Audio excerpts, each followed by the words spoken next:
un tādā veidā vecāks iedod to drošības sajūtu, ka viņš risina šo situāciju ar šo audzinātāju, un tad bērns redz, ka viņš var justies droši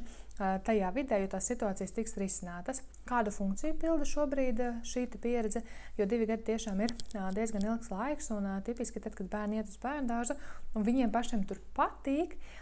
tad viņi diezgan ātri aizmirst šos notikumus, kad viņi nekļūst tik spilgti, ka bērns nevar būt viens pats. Un šeit noteikti arī jautāt jautājumu, kā ar citās ikdienas situācijas, vai bērnam ir tendence, kad, piemēram, viņš vairāk grib izteikt savas norādes un vēlas, lai vairāk seko, kā viņš pasaka šīs lietas, vai bērnam arī šajā vecumā